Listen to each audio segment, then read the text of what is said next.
प्यारे बच्चों, a very sweet morning to all of you. Students, now today we are going to start lesson number 11 of 10th General English class. Name of the lesson or poem is Wind, W-I-N-D, Wind, written by Virginia Woolf. Students, firstly we will ever know about poet. After that we will understand the lines of the poem. So, Adeline Virginia Woolf was an English writer considered one of the most important modernists of 20th century. She was born 25th January 1882. This is very short information about the poet. So let's understand the lines of the poem. I saw you toss the kites on high. आई मतलब मैंने, सा यानी देखा, you यानी तुम्हें, toss करना यानी हाथ मिलाना, काइट यानी पतंग, ऑन हाई मतलब ऊंचाइयों पर। कवि कह रही हैं किसे? विंड, WIND, विंड यानी हवा को। हवा को क्या कह रही हैं? आई सा you toss the kites on high. स्वाभाविक है बच्चों, पतंग को अधिक ऊंचाइयों पे कौन लेके जाती है? हवा। तो हवा के लिए कवि ने कही है आई सा you toss the kites on high, मतलब मैंने तुम्हें पतंगों को ऊंचे उठाते देखा। And blow the words about the sky, और पक्षियों को भी, और पक्षियों को आकाश में ब्लो करना यानी उड़ाते देखा। किसने उड़ाया? हवा ने। And all around I heard you pass, और चारों ओर मैंने तुम्हें गुजरते सुना। हियर करना यानी सुनना, हियरिंग यानी क्या होता है? सुनना। और चारों ओर मैंने तुम्हें गुजरते सुना। Like ladies skirts across the cross, कैसे तुलना की है विंड की उन्होंने? जैसे कि नारियों के वस्त्रों को घास के आसपास। अक्रॉस द क्रॉस मतलब घास के आसपास। लेडीज स्कर्ट का मतलब होता है लहंगा, कह सकते हैं हम इसे। इस हवा की तुलना उन्होंने नारी के वस्त्र के स्कर्ट से की है। O wind a blowing all day long, ओ पवन तुम पूरे दिन बहती हो। O wind that sings so loud a song, ओ पवन जो एक ऊंचे स्वर का गीत गाते रहते हो। सेकेंड स्टैंजा, आई सा the different things you did. कवि कह रही हैं मैंने तुम्हें भिन्न भिन्न प्रकार के कार्य करते देखा है। डिफरेंट थिंग्स मतलब अलग अलग तरीके के काम करना। आई सा मैंने तुम्हें भिन्न भिन्न प्रकार के कार्य करते देखा है। But always you your self you hide, hide मतलब छुपाना, योर सेल्फ खुद को, यू मतलब तुम, ऑलवेज यानी हमेशा, पर तुम हमेशा अपने को छिपाते फिरते हो। आई फेल्ट यू पुश, मैंने तुम्हें धक्काते अनुभव किया है। पुश करना मतलब हवा हमें धक्का मारती है ना, जब जोर की हवा चलती है तो ऐसा लगता है हवा हमें पुश कर रही है। कवि वही लिख रहे हैं, मैंने तुम्हें धक्काते अनुभव किया है। आई हियर्ड यू कॉल, मैंने तुम्हें पुकारते सुना है। सरसराहट की आवाज़ जो आती है ना, उसके लिए कवि कह रही हैं मैंने तुम्हें सुना है। कॉल करते यानी पुकारते हुए। I could not see yourself at all, किंतु मैंने तुम्हें देखा बिल्कुल नहीं। I could not see yourself at all, किंतु मैंने तुम्हें देखा बिल्कुल नहीं। Next stanza, O wind a blowing all day long, ओ पवन पूरे दिन भर बहने वाले, दिन भर बहने वाले। O wind that sings so loud a song, ओ पवन ऊंचे स्वर में गीत गाते रहते हो। Next stanza, O you that are so strong and cold, ओ तुम जो इतने ताकतवर हो और ठंडे हो। O blower are you young or old, blower मतलब बहने वाला। बहने वाले के लिए कह रही हैं कि ओ सदैव बहने वाले, are you young or old, क्या तुम बूढ़े हो या युवक हो। यंग आर ओल्ड यानी क्या तुम युवक हो या बूढ़े, ओल्ड यानी बूढ़ा। Are you a beast a field and tree, क्या तुम खेत, फील्ड यानी खेत, बीस्ट यानी पशु, क्या तुम खेत और वृक्षों के पशु हो। Are you beast of field, खेतों के क्या पशु और पेड़ों, क्या तुम खेत और sorry are you beast of field and tree, क्या तुम खेत और वृक्ष, ट्री मतलब वृक्ष, क्या तुम खेत और वृक्षों के क्या हो, पशु हो। Are just a stronger child than me, या केवल एक मुझसे ज़्यादा ताकतवर बच्चे। Are just a stronger child than me, कभी यहाँ कंपेयर कर रही हैं बहने वाली पवन की कि क्या तुम मुझसे ज़्यादा ताकतवर एक बच्चे हो। O wind a blowing all day long, तुम जो भी हो, ओ विंड तुम जो भी हो, पर तुम दिन भर बहते रहते हो। O wind that sings so loud a song, ओ पवन तुम ऊंचे स्वर में गीत गाते रहते हो। Virginia Wolff.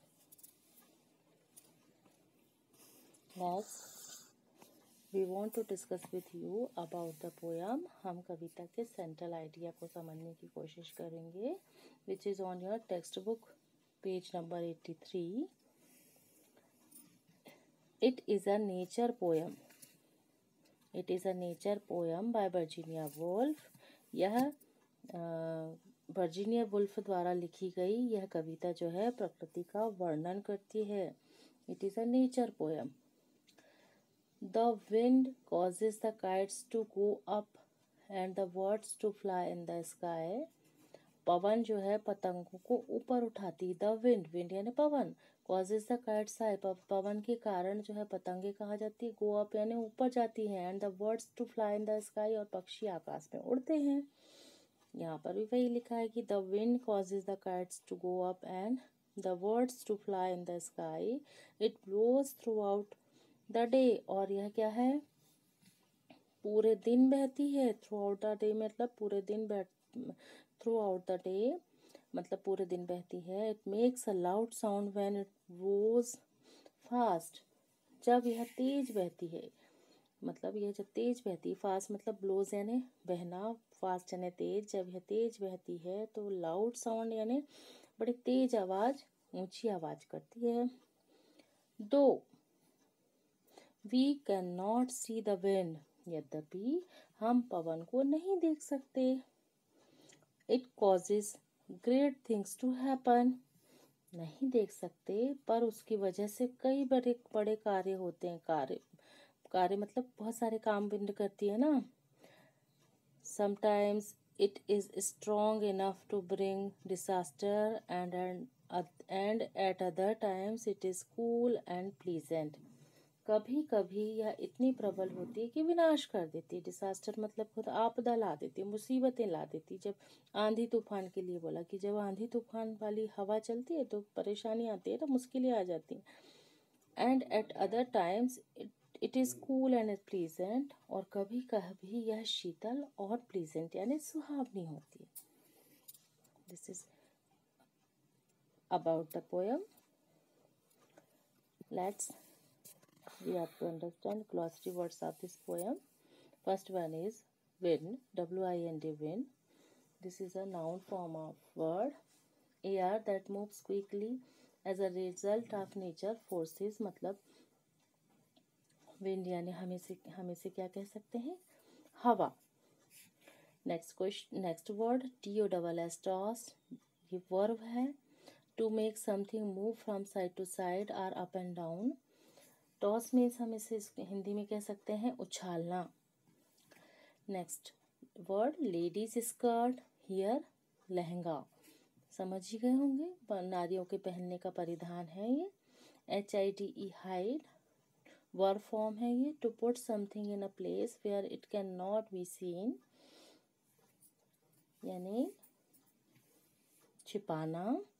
BLOWER, blower, noun word. A device or a person that produces a current of air, means हवा उड़ाने वाला, blower यानी हवा को उड़ाने वाला। BEAST, beast means an animal, comma especially one that is large or dangerous, जिसको हम जंगली जानवर कह सकते हैं। ओके, चलिए हम एक्सरसाइजेस डिस्कस करते हैं। First question which is on your page number 83। First question number A is match the following words with the rhyming ones. Rhyming यानी क्या होता है, मैंने पहले भी बताया है पोयम में। राइमिंग का मतलब होता है सिमिलर साउंड वाले वर्ड्स को राइमिंग वर्ड कहते हैं, जिनकी आवाज़ तो एक सी होती है लेकिन अर्थ अलग अलग होते हैं, मीनिंग्स अलग होती हैं। So first word is high. High का राइमिंग वर्ड आप क्या मैच करेंगे, हाई की जैसे साउंड किसका आ रहा है, स्काई। तो हाई के सामने हम क्या लिखेंगे, स्काई। सेकेंड वर्ड PASS, पास। पास के जैसे साउंड कहाँ पे, कौन से वर्ड में आ रहा है, क्रॉस। तो हम क्या लिखेंगे, GRASS, cross. Next word LONG, long. Long का जैसा साउंड किस में आ रहा है, सॉन्ग। तो हम इसमें क्या लिखेंगे, SONG, song. CALL, call. Call के जैसे साउंड काय में आ रहा है, ऑल। तो कॉल का राइमिंग वर्ड हो गया ऑल। OLD, old. ओल्ड का राइमिंग वर्ड क्या हो गया, कोल्ड। आप ये देखेंगे कि जितने भी शब्द ए पार्ट में लिखे हुए हैं उसके सिमिलर साउंड यानी एक सी आवाज वाले शब्दों को हमने उसके दूसरे शब्दों से जोड़ दिया। Question number B, give one words for the following expressions. नीचे दिए गए शब्दों की उनके एक्सप्रेशन से मैच करना। गिव वन वर्ड्स मतलब नीचे जो सेंटेंस दिया हुआ है या जो एक्सप्रेशन दी हुई है उसके लिए एक शब्द लिखना है। First question, air that moves quickly as a result of natural forces.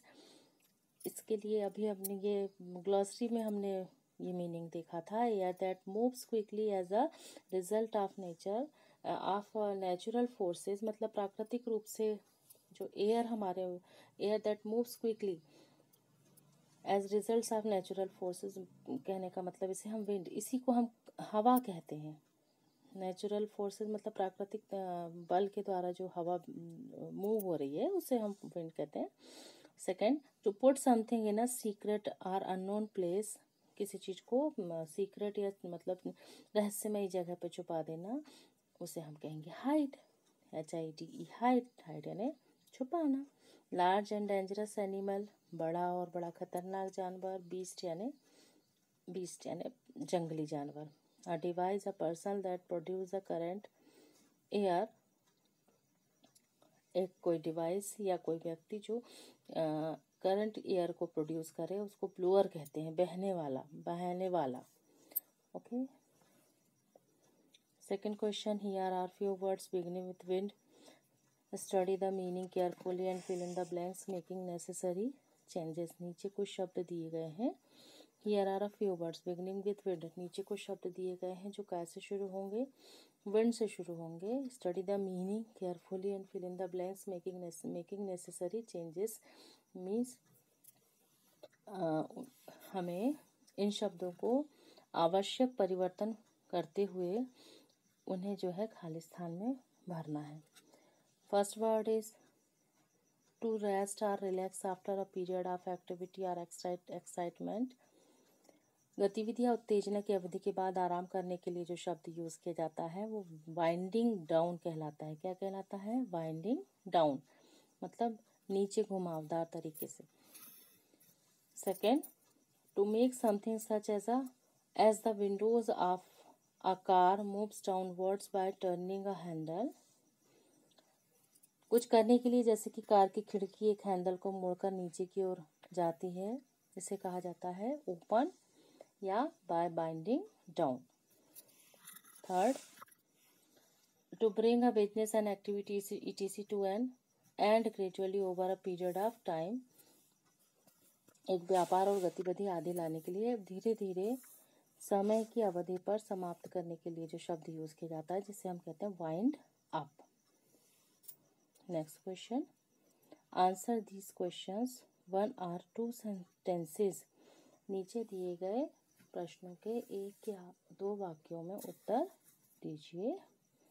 First question is who takes the kites high, मतलब पतंगों को ऊपर कौन ले जाता है। ये आता है एग्जाम में, क्वेश्चन जनरली आता है, पतंगों को ऊपर कौन ले जाता है। Wind takes the kites the high, आपको क्या लगाना, केवल एक शब्द ऐड करना हु की जगह, तो आप उसमें लिखेंगे WIND, wind, wind takes the kites the high.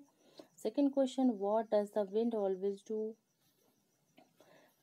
पवन हमेशा क्या करता है या क्या करती है। The wind always hides in itself, हमेशा कभी पवन जो है हमेशा अपने को छिपाए रखती है, पवन हमेशा अपने को छिपाए रखती है।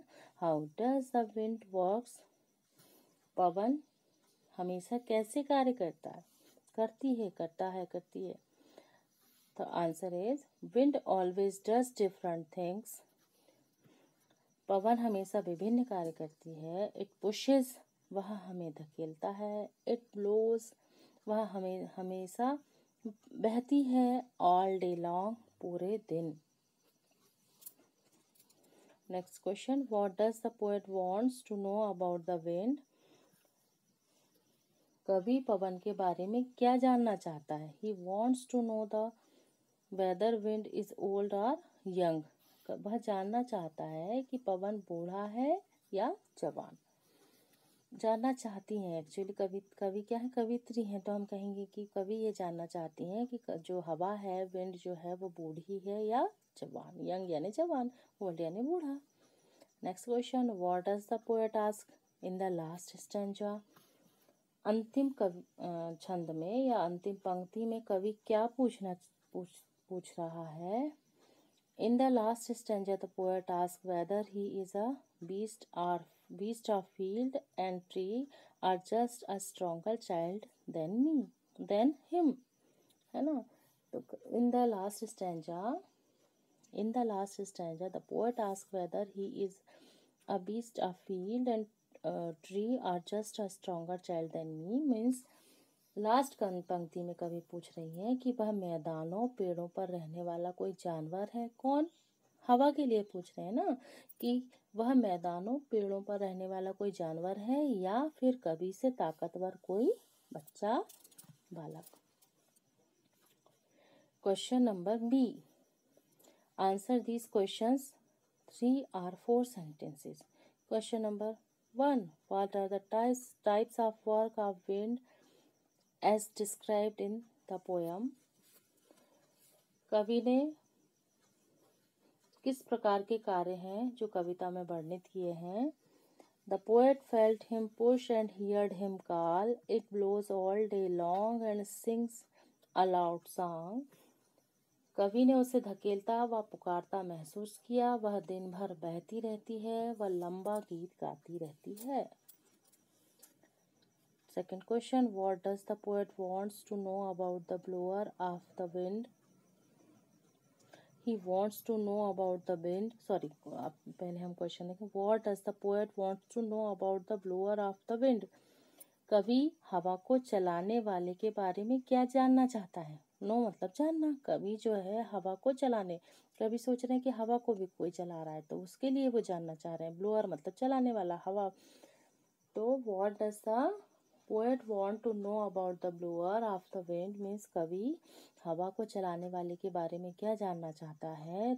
he wants to know about the wind who is blower, whether he is young or old, and he is a beast or a child stronger than him.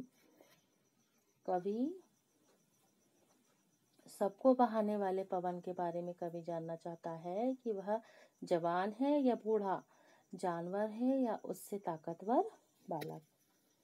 So that's all of this poem. Thank you for watching. Have a nice day. We will meet you soon again.